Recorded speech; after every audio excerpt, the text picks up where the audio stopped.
नमस्कार, स्वागत आहे आपल्या सर्वांचं आपल्या SK एज्युकेशन या ऑनलाईन लर्निंग प्लॅटफॉर्मवर आणि आपल्या TCS IBPS पॅटर्ननुसार इंग्लिश लाईव्ह बॅचमध्ये. आजच्या लाईव्ह सेशनमध्ये पुन्हा एकदा आपण फिल इन द ब्लँक्स म्हणजेच फिलर्सच्या क्वेश्चन्सची प्रॅक्टिस करून घेणार आहोत. ही सर्व प्रश्न फिलर्सची यापूर्वी SSC CGL, SSC CHSL, SSC CPO आणि SSC MTS च्या परीक्षांमध्ये विचारण्यात आलेली आहे. आता या सर्व परीक्षा TCS पॅटर्ननुसारच झाल्या होत्या आणि म्हणून TCS पॅटर्ननुसार फिल इन द ब्लँक्सचे क्वेश्चन्स आपल्याला कसे विचारले जाऊ शकतात त्यासाठी आपण या प्रश्नांचं ॲनालिसिस तसेच या प्रश्नांची प्रॅक्टिस या सेशन थ्रू करून घेत आहोत. सो आजचे जे प्रश्न आहेत हे अतिशय सोपे आहेत.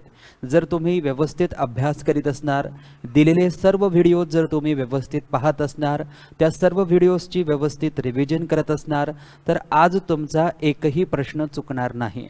आणि आज तुमचा एकही प्रश्न चुकायला नको, त्याचं कारणच आहे की आजची सर्व प्रश्न फार सोप्या पद्धतीने डिझाईन केलेली आहेत. सो सर्वांची उत्तरं बरोबर यायलाच पाहिजे असा सर्वांचा प्रयत्न आज असला पाहिजे. चला सुरुवात करूया आजच्या आपल्या पहिल्या प्रश्नाला. बघा, पहिला प्रश्न आपल्या समोर आहे, select the most appropriate to fill in the blank. आणि सेंटेन्स आहे, you can go to blank national art gallery. आणि पुढे म्हटलेलं आहे, but I want to visit blank zoo first. आता सेंटेन्समध्ये पहिलं sentence you can go to आणि कुठेतरी जाण्याचं म्हणतायत, म्हणजे कुठे जात आहेत बघा, नॅशनल आर्ट गॅलरी. आता हे जे नॅशनल आर्ट गॅलरी आहे हे एक प्लेस आहे, एक स्थान आहे, एक ठिकाण आहे. त्यानंतर पुढे म्हटलेलं आहे, but I want to visit blank zoo first. आणि हा झू जो आहे हा देखील एक प्लेस आहे, एक स्थान आहे. मग आता ही जी स्थान आहेत, प्लेसेस आहेत, यांच्या पुढे आपल्याला प्रॉपर जो काही शब्द आहे तो फिट करायचा आहे. आता इथे म्हटलेलं आहे नो वर्ड रिक्वायर्ड आणि पुढे म्हटलेलं आहे द. ऑप्शन बी मध्ये म्हटलेलं आहे की दोन्ही ब्लँक्समध्ये आर्टिकल द लागणार. ऑप्शन सी म्हणते की पहिल्या ब्लँकमध्ये आर्टिकल द घ्यायचं आहे आणि दुसऱ्या ब्लँकमध्ये काहीही रिक्वायरमेंट नाही. आणि ऑप्शन डीचं म्हणणं आहे की दोन्ही ब्लँक्समध्ये आपल्याला आर्टिकल ए घ्यायचं आहे. आता बघा, ही स्थान आहेत नॅशनल आर्ट गॅलरी, परंतु जेव्हा असं म्हटलं जातंय की you can go to national art gallery, तो नॅशनल आर्ट गॅलरीला जाऊ शकतो, तर या ठिकाणी ही जी नॅशनल आर्ट गॅलरी आहे ही डेफिनेट होत आहे. आणि जेव्हा जेव्हा शब्द डेफिनेट असेल, निश्चित असेल, तेव्हा तेव्हा आपण आर्टिकल द चा वापर करतो. म्हणजे पहिल्या ब्लँकमध्ये आपल्याला आर्टिकल द यूज करावं लागेल.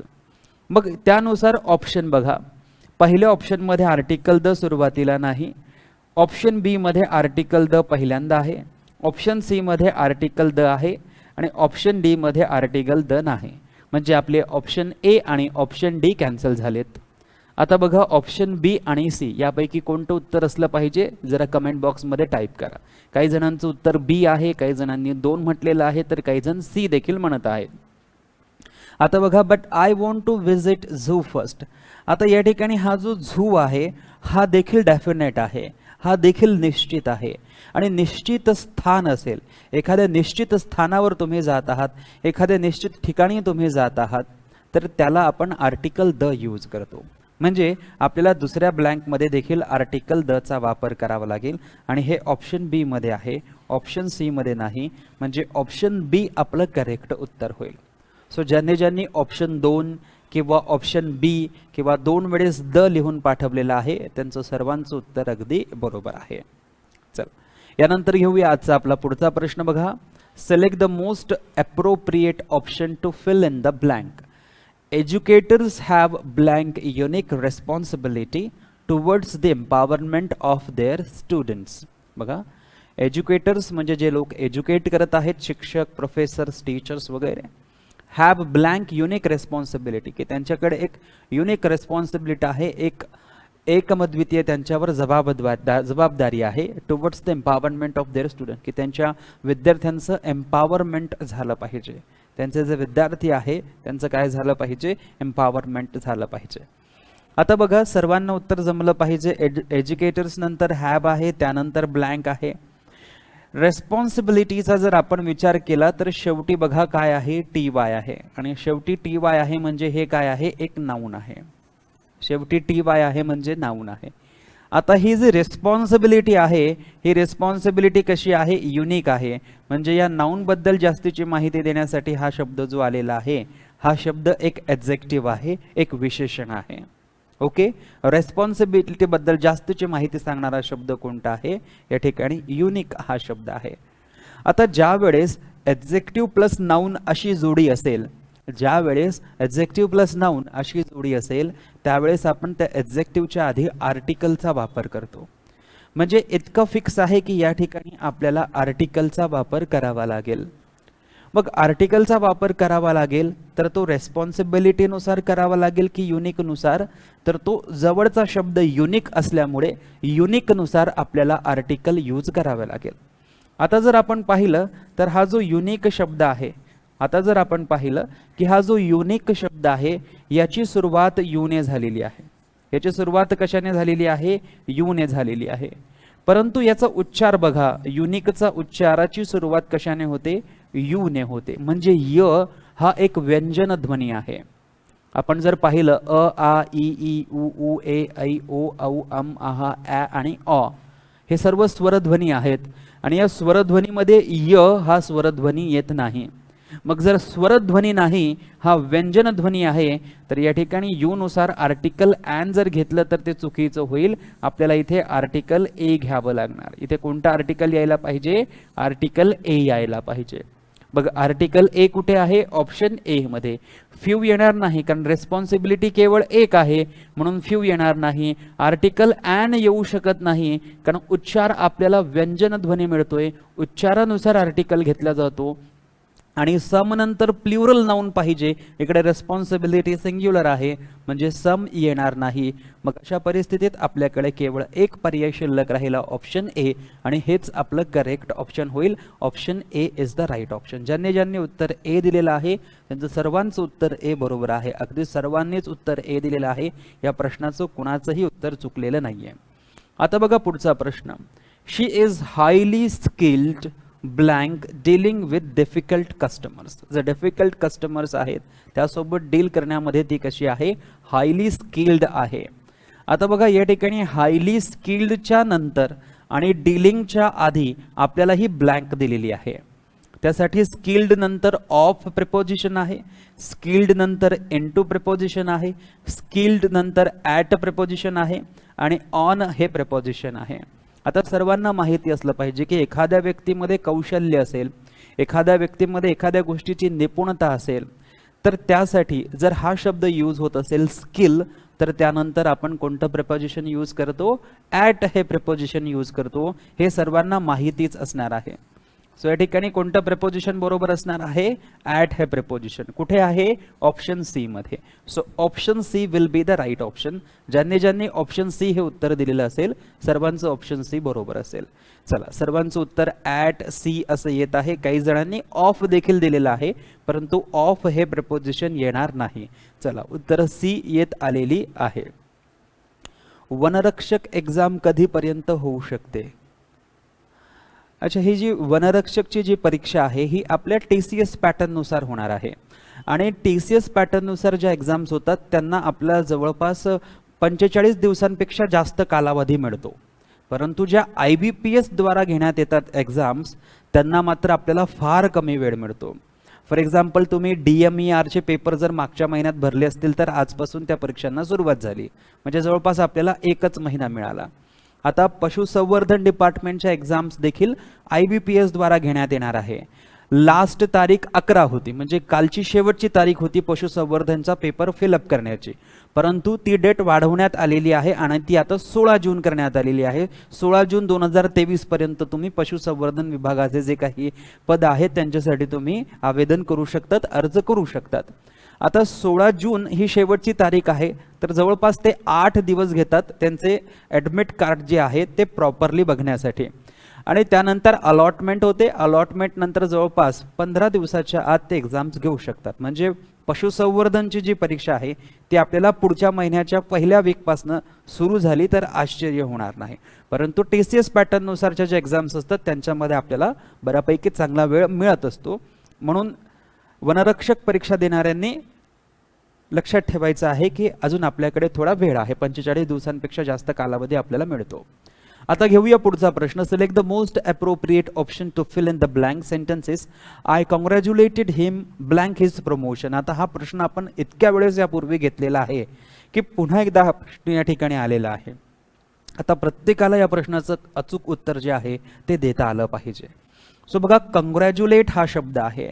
आय कॉंग्रॅच्युलेट, मी त्याचं अभिनंदन केलं.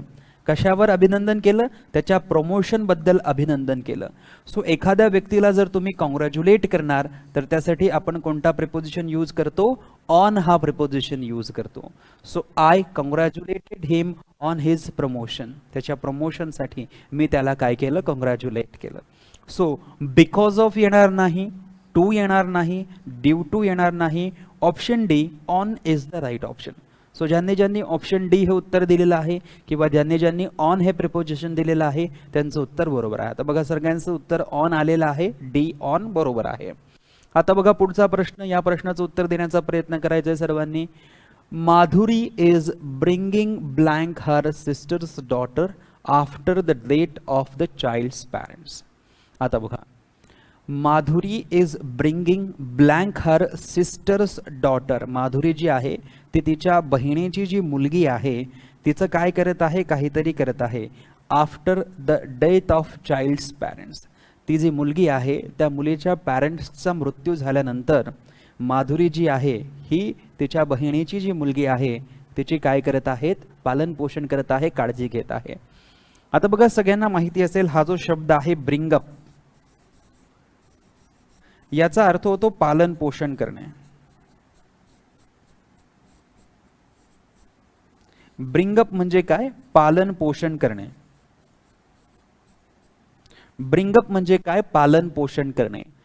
So Madhuri is bringing up her sister's daughter. तिच्या बहिणीच्या मुलीचं ती काय करते? पालन पोषण करते. आणि म्हणून ब्रिंगिंग नंतर या ठिकाणी बघा कोणता प्रिपोजिशन यायला पाहिजे? अप हा प्रिपोजिशन यायला पाहिजे.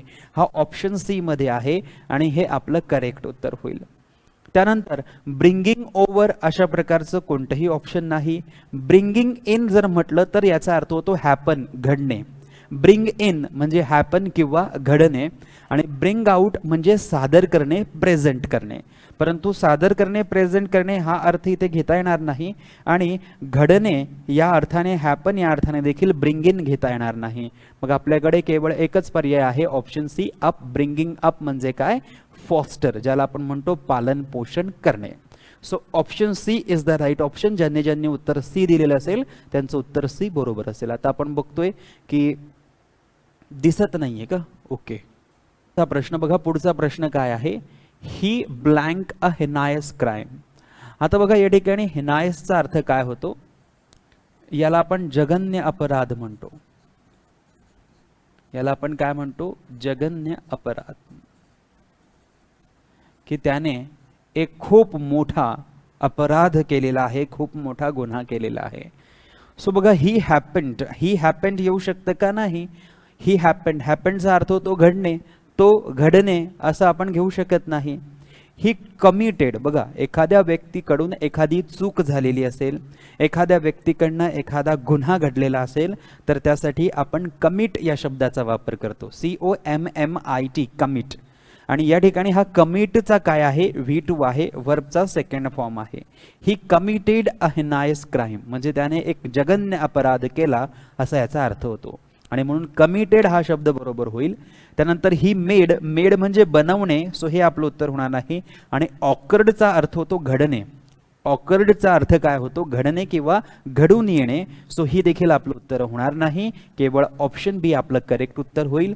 त्यामुळे खात्री आहे की सर्वांचं उत्तर बी हेच आलेलं असेल. बघा, सर्वांची उत्तरं बी जी आहे ती अगदी बरोबर आहे. काही जणांनी उत्तर बी दिलेलं आहे, काही जणांनी कमिटेड लिहून पाठवलेलं आहे. अगदी बरोबर आहे. चल, आता घ्या पुढचा प्रश्न. Handle this glass table with care because it is blank. Handle this glass table. Handle this glass table म्हणजे हा जो टेबल आहे हा टेबल कशाचा आहे? काचेचा टेबल आहे. कशाचा टेबल आहे? काचेचा टेबल आहे. आणि या काचेच्या टेबलला काय करायचं आहे? केअरने हँडल करायचं आहे, काळजीपूर्वक हँडल करायचं आहे. बिकॉज इट इज, कारण तो काय आहे तर तो फ्रेगाईल आहे, तो डक्टाईल आहे, तो वोलाटाईल आहे, की तो फ्रुगल आहे. बघा पहिला शब्द आहे फ्रेगाईल, याचा अर्थ होतो नाजूक. फ्रेगाईल याचा अर्थ काय होतो नाजूक. दुसरा शब्द आहे डक्टाईल. डक्टाईल या शब्दाचा अर्थ होतो क्षणिक.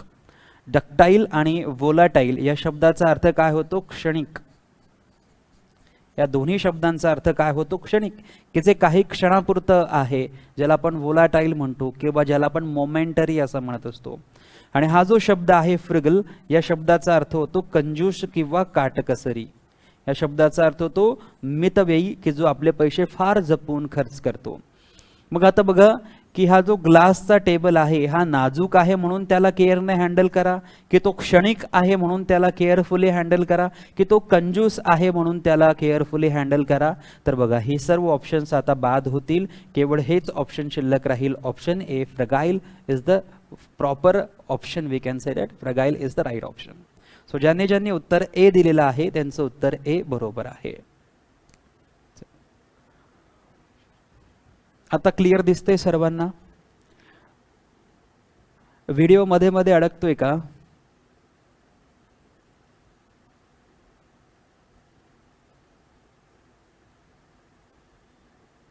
चला, स्मूथली प्ले होत आहे का व्हिडिओ? चला, उत्तर हो येत आहे. ओके ओके, चला आता घेऊया पुढचा प्रश्न. बघा पुढचा प्रश्न आहे the government should take stringent step. बघा स्ट्रिंजंट स्टेप्स म्हणजे काय? कठोर. की गव्हर्नमेंटने कठोर पावले जी आहे ती उचलली पाहिजे अगेन्स्ट टेररिस्ट. कुणाच्या विरोधात? आतंकवादी टेररिस्टच्या विरोधात. अँड फॉईल देअर, फॉईल म्हणजे नष्ट करणे, देअर डिझाईन्स, त्यांच्या डिझाईन्स ज्या आहेत त्या काय करायला पाहिजे? नष्ट करायला पाहिजे. आता त्यांचे जे डिझाईन्स असतील त्या डिझाईन्स कशा असतील तर एक्झेम्पलरी असतील का? एक्झेम्पलरी म्हणजे काय? उदाहरणात्मक. सो हे आपलं उत्तर होणार नाही. बेनोव्हलेंट, बेनोव्हलेंट म्हणजे काय? चांगले किंवा दयाळू. सो हे आपलं उत्तर होईल का? नाही. कंडसिव्ह, कंडसिव्हचा अर्थ होतो अनुकूल, प्रतिकूलच्या विरुद्ध जे आहे अनुकूल. तर त्यांच्या अनुकूल डिझाईन्स जे आहेत त्या आपण फॉईल करायला पाहिजेत का? नाही. मग आपल्याकडे एकच पर्याय शिल्लक राहतो मॅलेशियस. म्हणजे त्यांचे जे मॅलेशियस डिझाईन्स आहेत, त्यांचे जे मॅलेशियस डिझाईन्स आहेत, त्यांचे जे कुप्रयत्न आहे ते काय करायला पाहिजे? आपण फॉईल करायला पाहिजे, नष्ट करायला पाहिजे, आपण त्यांना फॉईल करायला पाहिजे. सो गव्हर्नमेंटने त्यासाठी काय करायला पाहिजे? स्ट्रिक्ट ॲक्शन्स जे आहेत, स्ट्रिक्ट स्टेप्स जे आहेत त्या घ्यायला पाहिजेत. सो यानुसार ऑप्शन डी आपलं करेक्ट उत्तर होईल. ज्यांनी ज्यांनी उत्तर डी दिलेलं आहे त्यांचं उत्तर डी बरोबर आहे. आणि सर्वजण बघू शकतात की बघा ही पहिली ए बी सी ही सर्व ऑप्शन्स जी आहे ही पॉझिटिव्ह इम्पॅक्ट करतात आणि ऑप्शन डी जे आहे ते नेगेटिव्ह इम्पॅक्ट करतं. आणि टेररिस्ट संदर्भात डिझाईन जी असेल ती कशी असेल? नेगेटिव्ह असेल. आणि त्यानुसार देखील आपण ऑप्शन डी जे आहे ते चूज करू शकतो. ओके, चल सर्वांचे उत्तर बरोबर आहे. आता बघा पुढचा प्रश्न. There are blank errors in your assignment. There are blank errors in your assignment. तुझ्या असाइनमेंटमध्ये एरर्स आहेत. आता बघा एरर्सची संख्या किती आहे? एकापेक्षा जास्त आहे, कारण इथे एरर्स म्हटलेलं आहे. एरर्सची संख्या एकापेक्षा जास्त आहे. मग संख्या जर एकापेक्षा जास्त आहे तर त्यासाठी अबेंडंट, अबेंडंटचा अर्थ होतो प्रचूर मात्रा. अबेंडंटचा अर्थ होतो प्रचूर. म्हणजे एखादं जे अनकाउंटेबल नाऊन असेल त्यासाठी आपण अबेंडंटचा वापर करतो. जसं की एखाद्याकडे संपत्ती असेल तर अबेंडन्स म्हणतो किंवा अबेंडंट असं म्हणतो. खूप जास्त पाणी असेल, खूप जास्त ऑइल असेल, खूप जास्त मिल्क असेल, खूप जास्त लिक्विड किंवा अनकाउंटेबल नाऊनची क्वांटिटी खूप जास्त असेल तर त्याला आपण अबेंडंट म्हणतो. परंतु एरर्स क्वांटिटीमध्ये नसतात, एरर्स तर नंबर्समध्ये असतात आणि म्हणून पहिलं ऑप्शन यासाठी घेता येणार नाही. त्यानंतर बघा सफिशियंट. आता बघा सफिशियंटचा वापर आपण दोन्ही नाऊनसाठी करतो. प्लुरल नाऊनसाठी देखील करतो, अनकाउंटेबल नाऊनसाठी देखील करतो. परंतु there are sufficient errors in your assignment म्हणजे तुझ्या असाइनमेंटमध्ये पर्याप्त चुका आहेत असं आपण कधीच म्हणत नाही. म्हणून सफिशियंट शब्द जरी यूज करता आला तरी अर्थानुसार सफिशियंट शब्द जो आहे तो आपल्याला यूज करता येत नाहीये. आणि त्यानंतर बघा मल्टीफोल्ड. आता बघा मल्टी म्हणजे एकापेक्षा जास्त आणि फोल्ड म्हणजे घडी करणे. ज्याला एकापेक्षा जास्त घडी घातली जाऊ शकते त्याला आपण मल्टीफोल्ड असं म्हणतो. मल्टीफोल्ड बऱ्याच गोष्टी असतात. मल्टीफोल्ड टेबल असतो, मल्टीफोल्ड बेड असतो. सो याप्रमाणे सो मल्टीफोल्ड एरर असू शकतात का? नाही. मग option A B C cancel झालंय, तर एकच ऑप्शन शिल्लक राहत आहे, ऑप्शन डी. आणि याचा अर्थ न्यूमरस हा शब्द आहे न्यूमरस आणि याचा अर्थ होतो असंख्य. असंख्य बघा, संख्य म्हणजे काय? संख्येत. आणि असंख्य म्हणजे काय? ज्यांना आपण संख्येत मोजू शकत नाही, म्हणजे ज्यांना संख्येत मोजण्याच्या पलीकडे, ज्यांना संख्येत मोजू शकतो परंतु त्यांची संख्या कशी आहे? असंख्य आहे. सो या ठिकाणी आपल्याला ऑप्शन डी जे आहे ते पुटअप करावं लागेल. ज्यांनी ज्यांनी ऑप्शन डी हे उत्तर दिलेलं असेल त्यांचं उत्तर डी बरोबर असेल. चला, सर्वांचं उत्तर डी बरोबर आहे. न्यूमरस उत्तर बरोबर आहे. ओके, आता बघूया पुढचा प्रश्न. टुडेज ग्रॅज्युएट्स म्हणजे आजकालचे जे पदवीधर आहेत, should blank their skills constantly. त्यांनी त्यांच्या स्किलला काहीतरी करायला पाहिजे, कॉन्स्टंटली काहीतरी करायला पाहिजे. So to be able to excel in their career and life. So ते त्यांच्या करिअरमध्ये, त्यांच्या लाईफमध्ये, त्यांच्या जीवनामध्ये ते काय करू शकतात? एक्सेल करू शकतात, म्हणजे त्याचा वापर करून पुढे जाऊ शकतात. सो आता बघा काय आहे, graduate should encourage their skills. आता बघा, स्किल्स जी असते त्या स्किलला एनकरेज केलं जाऊ शकत नाही, एनकरेज व्यक्तीला केलं जाऊ शकतं, म्हणून आपण ऑप्शन ए जे आहे ते घेणार नाही. आता दुसरं ऑप्शन आहे अपग्रेड, आणि हा सर्वांना माहिती असलेला एक कॉमन वर्ड आहे की आपल्या स्किल्स जे असतात त्यांना आपण अपग्रेड करत असतो. म्हणजे ते स्किलचं जे ग्रेड असतं त्याला आणखी वरच्या लेवलला घेऊन जाण्यासाठी अप आणि ग्रेड असे दोन शब्द आपण यूज करतो. अपग्रेड आणि हा व्हर्ब तयार होतो. सो स्किल्सला अपग्रेड केलं जातं आणि म्हणून म्हटलेलं आहे की today's graduate should upgrade their skills constantly. आजकालचे जे पदवीधर आहेत त्यांनी आपल्या कौशल्याला, आपलं जे काही स्किल आहे त्याला अपग्रेड करणं कॉन्स्टंटली गरजेचं आहे. त्यानंतर डायल्यूट म्हणजे सर्वांना माहिती आहे विरघळणे, आणि ॲक्टिव्ह हे देखील उत्तर होणार नाही. So option B will be the right option. ज्यांनी ऑप्शन बी किंवा अपग्रेड दिलेलं आहे त्यांचं सर्वांचं उत्तर अगदी बरोबर आहे. चला, अगदी बरोबर उत्तर आलेली आहे. आता घ्या पुढचा प्रश्न. ही ट्राईड म्हणजे त्याने प्रयत्न केला. ही ट्राईड त्याने प्रयत्न केला. माय रिंग त्याने काहीतरी प्रयत्न केलेला आहे आणि माझी रिंग असं म्हटलेलं आहे. सो या ठिकाणी पहिला शब्द आहे स्टील. स्टील आपल्या सर्वांना माहिती आहे, स्टील फॅक्टरी असते, आपण जे खनिज ज्याला म्हणतो ते स्टील असणार आहे, इस्पात ज्याला आपण म्हणतो. सो हे आपलं उत्तर होणार नाही की त्याने माझी रिंग जी आहे ती स्टील करण्याचा प्रयत्न केला, म्हणजे माझी रिंग जी आहे त्याने स्टील करण्याचा प्रयत्न केला. हा जो स्टील आहे STEAL स्टील, याचा अर्थ होतो चोरी करणे. याचा अर्थ होतो चोरी करणे. स्टील STEAL स्टीलचा अर्थ होतो चोरी करणे. So he tried to steal my ring असं येऊ शकतं. He tried to steal my ring, त्याने माझी रिंग चोरण्याचा प्रयत्न केला. त्याने माझी रिंग चोरण्याचा प्रयत्न केला. हा स्टील म्हणजे काय? आतापर्यंत. हा स्टील म्हणजे काय? आतापर्यंत किंवा अजूनपर्यंत. आतापर्यंत किंवा अजूनपर्यंत, आणि हा शब्दच नाहीये. सो ही सर्व शब्द कॅन्सल होतील, केवळ एकच शब्द शिल्लक राहील, ऑप्शन बी, आणि हेच आपलं करेक्ट उत्तर होईल. He tried to steal my ring, त्याने माझी रिंग चोरण्याचा प्रयत्न केला. सर्वांचं उत्तर बी आहे, अगदी बरोबर आहे. आता बघा पुढचा प्रश्न. The minister gave and that strict action would be taken against the culprits. आता याचं उत्तर सर्वांना जमलं पाहिजे. आणि इथे मिनिस्टर आहे, तर मिनिस्टर लोकांचं काम काय असतं त्यानुसार जरी आपण पाहिलं, म्हणजे लॉजिक जरी लावलं आपण, तरी आपण आपल्या उत्तरापर्यंत पोहोचतोय. So the minister gave an, आता पुढे ॲन आहे, इकडे ॲन आहे, म्हणून काय होईल की उत्तराची सुरुवात A सगळ्यांची याने सुरू झालेली आहे, म्हणजे कोणतेही ऑप्शन आपल्याला कॅन्सल करता येत नाही. The minister gave an ambition, मिनिस्टरने ॲम्बिशन दिलं, महत्वाकांक्षा दिली. आता महत्वाकांक्षा वगैरे देता येत नाही, महत्वाकांक्षा दिसते. मनुष्याची जी महत्वाकांक्षा आहे ती त्याच्या चरित्रामध्ये दिसते, त्याच्या जे काय त्याचं हावभाव असतील त्यातनं त्याची दिसत असते. सो ॲम्बिशन येणार नाही. ॲश्युरन्स म्हणजे आश्वासन आणि मंत्री आणि आश्वासन यांचा फार घनिष्ठ संबंध आहे. त्यामुळे ऑप्शन बी, मंत्री लोक इन्शुरन्स वगैरे काही देत नाही आणि ॲडमिशन वगैरे पण काही देत नाही. सो देण्यामध्ये ॲश्युरन्स असेल, दॅट इज आश्वासन. So minister gave an assurance, मिनिस्टरने आश्वासन दिले that strict action would be taken against the culprits, जे गुन्हेगार आहेत त्यांच्या विरोधात स्ट्रिक्ट ॲक्शन जी आहे ती घेतली जाईल. सर्वांचं उत्तर बी आलेलं आहे, अगदी बरोबर आहे. पुढचा प्रश्न आहे, the groom stood before the blank for the wedding ceremony at the church. आता बघा, आपण जर कधी चर्चमध्ये गेलेला असणार किंवा कधी पाहिलं असेल किंवा नाही पाहिलं असेल तर आपण फोटोमध्ये देखील बघू शकतो की चर्चमध्ये समोर एक मोठा टेबल असतो. आपल्या घरी जसा टेबल असतो तसा खूप मोठा टेबल जो असतो तो चर्चमध्ये असतो आणि त्या टेबलवर आपण आपले काही ऑफरिंग्स असते, ती ऑफरिंग्स आपण ठेवत असतो.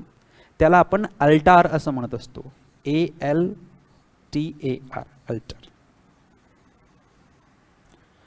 सो इथे हाच शब्द आपल्याला यूज करायचा आहे की ग्रूम तर सर्वांना माहिती असेल. स्टूड बिफोर, उभे राहिले, कशाच्या समोर?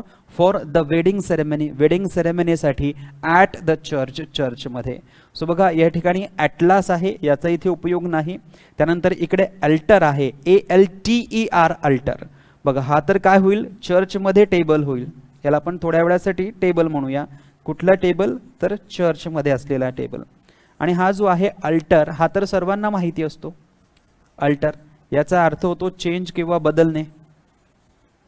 जो अल्टर किंवा चेंज आपण म्हणतो तो ER असणार आणि जो अल्टर असेल, TAR असेल, तो काय असणार? टेबल असणार.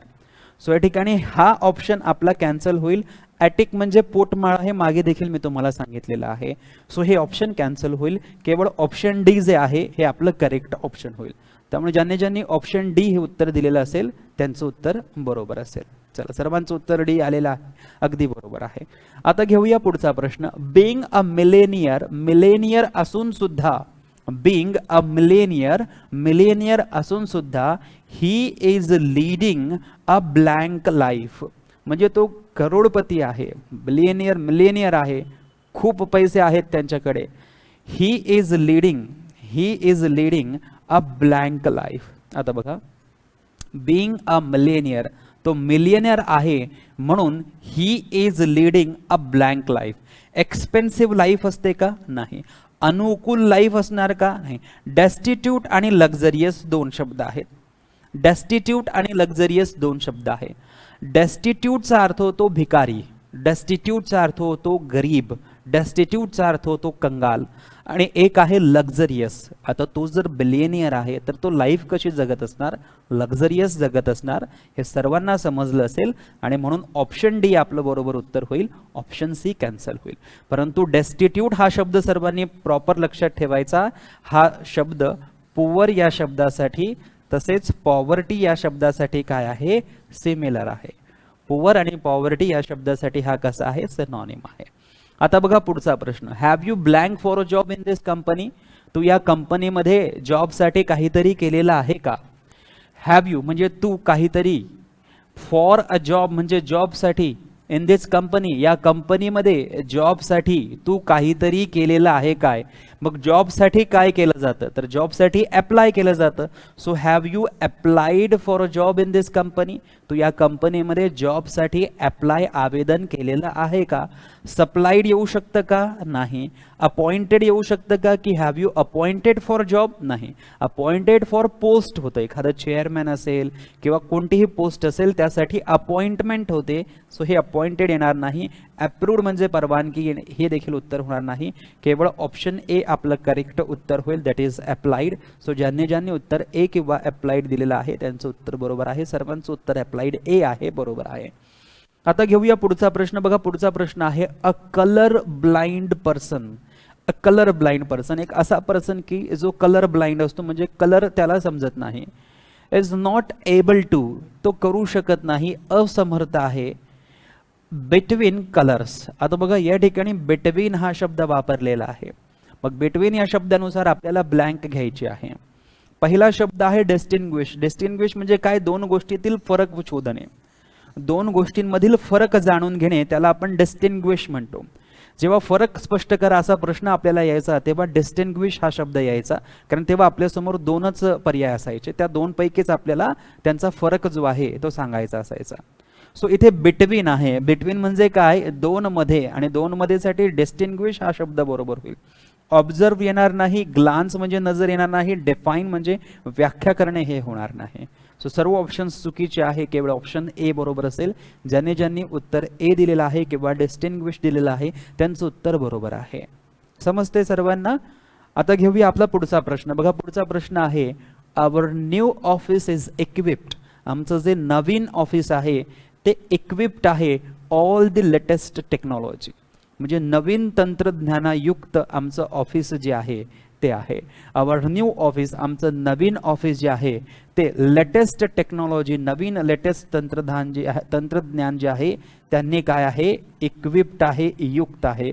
सो इक्विप्ड सोबत नेहमी कोणता प्रेपोजिशन यूज केला जातो, विथ प्रेपोजिशन यूज केला जातो. दिसतोय सर्वांना विथ. सो विथ या ठिकाणी ऑप्शन सी मध्ये आहे, बाकीची सर्व ऑप्शन्स चुकीचे होतील. इक्विप नंतर जनरली आपण कोणता प्रेपोजिशन यूज करतो, विथ हा प्रेपोजिशन यूज करतो.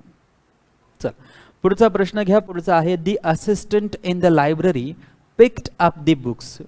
दी असिस्टंट इन द लायब्ररी, लायब्ररीमध्ये असलेला असिस्टंट जो आहे, पिक्ड अप द बुक्स, त्याने पुस्तके जी आहे ती उचललेली. फ्रॉम दी टेबल्स, कुठून उचलली, टेबलवरनं उचलली. And put blank back on the shelves, आणि त्यांना कुठे ठेवलेलं आहे की जे भिंतीमधील जे कपाट असते त्याला आपण शेल्फ असं म्हणत असतो, परंतु इथे एकापेक्षा जास्त आहे म्हणून त्याला शेल्फ्स असं म्हटलेलं आहे. मग आता बघा या ठिकाणी काय आहे की the assistant in the library picked up the books. कशाबद्दल बोलतोय की त्याने पुस्तकं जी आहे ती पुस्तकं उचलली, आणि ही पुस्तकं जी आहे ही पुस्तकं त्याने कुठे ठेवलेली आहे की जे भिंतीमधील कपाटे जे आहेत, शेल्फ्स जे आहेत एकापेक्षा जास्त, त्यामध्ये ठेवलेली आहे. याचाच अर्थ की पुट नंतर येणारं जे काही असेल ते प्लुरल असेल, अनेक वचनी असेल. सो आता बघा, दे म्हणू शकत नाही जरी प्लुरल असलं, इट्स म्हणू शकत नाही जरी ते प्लुरल असलं, देम म्हणता येईल, इट सिंग्युलर होईल. की पुट देम, त्यांना ठेवले. सो बघा इथे पुट व्हर्ब आहे, व्हर्ब नंतर ऑब्जेक्टिव्ह केस येणार, ऑब्जेक्टिव्ह केस असल्यामुळे दे मिळेल, आणि दे जी आहे सब्जेक्टिव्ह केस आहे म्हणून हे चुकीची होईल. सो ऑब्जेक्टिव्ह केस देम जी आहे ती बरोबर होईल. असाच प्रश्न जवळपास 3 ते 4 दिवसांपूर्वी आपण पाहिला होता की Kavya picked up all the toys, आणि त्याच्यानंतर पुढे दिलेला तो put blank back in the box असं दिलेलं होतं. सो तुम्हाला प्रश्न जर आठवत असेल तर त्यामध्ये आपलं उत्तर देम असंच होतं. सो ऑप्शन सी हे उत्तर बरोबर असणार आहे, देम बरोबर उत्तर असणार आहे. चला यानंतर घेऊया आजचा आपला पुढचा प्रश्न. It is not safe for children, लहान बाळांसाठी हे सुरक्षित नाहीये, to blank on the road. आता बघा टू आहे, आणि यापूर्वी आपण 120 नियमांमध्ये सगळं समजून घेतलेलं आहे की टू नंतर जनरली काय येतो, व्हर्बचा फर्स्ट फॉर्म. मग इथे व्हर्बच्या फर्स्ट फॉर्मला एस जोडलेला आहे, हे चुकीचं आहे. हा व्हर्बचा फर्स्ट फॉर्म आहे मग हा बरोबर येईल. हा व्हर्बचा सेकंड फॉर्म आहे मग हा चुकीचा होईल. हा व्हर्बचा ING फॉर्म आहे मग हा चुकीचा होईल. केवळ ऑप्शन बी आपलं करेक्ट उत्तर होईल. सर्वांना याचं उत्तर जमायला पाहिजे. Option B is the right option. उत्तर ए येणार नाही, उत्तर येईल बी, प्ले. यानंतर बघा पुढचा प्रश्न, after the end of this lesson, हे प्रकरण संपल्यानंतर you blank be able to write a paragraph on this topic, आणि तुम्ही या टॉपिकवर पॅराग्राफ लिहू शकणार. सो सेंटेन्स बघा, after the end of this lesson, हे लेसन झाल्यानंतर इथे यू हा सब्जेक्ट आहे, त्यानंतर बी एबल टू आहे. आता बघा बी एबल टू आपण एकतर असं लिहू शकतो, एम इज आर, आणि त्यानंतर आपण घेऊ शकतो एबल टू, इथेच घेतो एम इज आर, आणि त्यानंतर आपण घेऊ शकतो एबल टू. किंवा एम इज आरच्या ऐवजी आपण घेऊ शकतो वॉज वर, आणि त्यानंतर आपण घेऊ शकतो एबल टू. परंतु जर शाल असेल आणि विल असेल तर यांच्यानंतर आपण फक्त एबल टू लिहत नाही तर बी एबल टू लिहितो. यांच्यानंतर आपण फक्त एबल टू लिहत नाही. आय शाल एबल टू चुकीचं आहे, I shall be able to असं म्हणणार. दे विल एबल टू चुकीचं आहे, they will be able to असं बरोबर असेल. यू एबल टू असं म्हणणं चुकीचं आहे. यू विल एबल टू असं म्हणणं देखील चुकीचं आहे. You will be able to असं म्हणणं बरोबर असेल. सो हा जो बी एबल टू आहे, हा बी एबल टू एकतर शाल सोबत येईल किंवा विल सोबत येईल. आणि यू जर आपण विचार केला तर यू सोबत शालचा वापर होत नाही, यू सोबत विलचा वापर होतो. आणि म्हणून ऑप्शन ए विल बरोबर आहे. या कोणत्याही बी सी डी कुड कॅन मस्ट सोबत बी एबल टूचा वापर केला जात नाही. म्हणून ही सर्व ऑप्शन्स चुकीची होतील. केवळ option A will be the right option. So ज्यांनी ज्यांनी उत्तर ए दिलेलं आहे त्यांचं उत्तर ए बरोबर आहे. आता घेऊया पुढचा प्रश्न. ओके, या ठिकाणी आपण हे जे 20 क्वेश्चन्स आहेत हे 20 क्वेश्चन्स कंप्लीट केलेले आहे. आता सर्वात महत्त्वाची सूचना, आपले जे कोर्सेस आहेत, मग आपण कोणत्याही कोर्समध्ये एनरोल असा. आपण मागच्या 1 वर्षापासून जरी ॲडमिशन घेतलेली असली आणि अजून आपले 15-20 दिवस जरी शिल्लक असले तरी आपल्या सर्वांच्या कोर्समध्ये, ज्यांनी रिसेंटली ॲडमिशन घेतलेली आहे त्यांच्या कोर्समध्ये, आपण ज्या कोर्समध्ये एनरोल असणार, ज्या कोर्समध्ये तुमचे ॲडमिशन असणार, त्या कोर्समध्ये खाली गेल्यानंतर तुम्हाला सेकंड लास्ट नंबरला किंवा लास्ट नंबरला टेस्ट सिरीज 2023 नावाचं फोल्डर दिसेल. या फोल्डरमध्ये आपण नवीन TCS आणि IBPS पॅटर्ननुसार टेस्ट ज्या आहेत त्या घेत आहोत. त्यामुळे तुम्हाला जे सांगितलं जातं की आपल्या कोर्समध्ये आपण ऑनलाईन टेस्ट घेत आहोत, तर ऑनलाईन टेस्ट आता आपल्या सुरू झालेल्या आहेत. वनरक्षकची ऑनलाईन टेस्ट सुरू झालेली आहे, तलाठी ऑनलाईन टेस्ट सुरू झालेली आहे, पशुसंवर्धन ऑनलाईन टेस्ट सुरू झालेली आहे. त्यात पशुसंवर्धन ऑनलाईन टेस्ट जी आहे ती 15 प्रश्नांसाठी 30 गुणांसाठी IBPS पॅटर्ननुसार असते. तर तलाठीची जी एक्झाम असेल, तलाठीची जी ऑनलाईन टेस्ट असेल ती 25 प्रश्नांची 50 गुणांसाठी TCS पॅटर्ननुसार टेस्ट असेल. तर यासोबत वनरक्षकची 15 प्रश्नांची 30 गुणांसाठी TCS पॅटर्ननुसार आपली ऑनलाईन टेस्ट असेल. सो या ऑनलाईन टेस्ट सुरू झालेल्या आहेत. या ऑनलाईन टेस्टला तुम्ही परफॉर्म करू शकतात, या ऑनलाईन टेस्टला तुम्ही अटेम्प्ट करू शकतात आणि तुमचा जो स्कोर आहे तो स्कोर तुम्ही चांगला ठेवू शकता. त्यामुळे इतरत्र तुम्हाला इंग्रजी विषयासाठी टेस्ट जी सिरीज आहे ती लावण्याची गरज नाही. आपल्याच कोर्समध्ये आपण ऑनलाईन टेस्ट सिरीज जी आहे ती आपल्या सर्वांना प्रोव्हाइड करत आहोत. सो सर्वांनी या टेस्ट सिरीजचा फायदा घ्यायचा आहे आणि आपला स्कोर जो आहे तो चेक करत राहायचा आहे आणि आपल्याला प्रॅक्टिस सतत करत राहायची आहे. सो अनलिमिटेड टाइम्स तुम्ही अटेम्प्ट करू शकतात कोणतीही ऑनलाईन टेस्ट, परंतु कमीत कमी 3 ते 4 वेळेस एक ऑनलाईन टेस्ट तुम्ही अटेम्प्ट करायला पाहिजे, जेणेकरून तुम्हाला प्रश्नांचा सराव होईल आणि तुम्हाला त्या पद्धतीने ही जी पद्धत आहे त्या पद्धतीसोबत आपल्याला अडॅप्ट होता येईल. सो आजच्या लाईव्ह सेशनमध्ये आपण इथेच थांबतोय. भेटूया रात्री 9 वाजता IBPS सेशनमध्ये. Thank you so much. Take care. Bye. जय हिंद. जय भारत.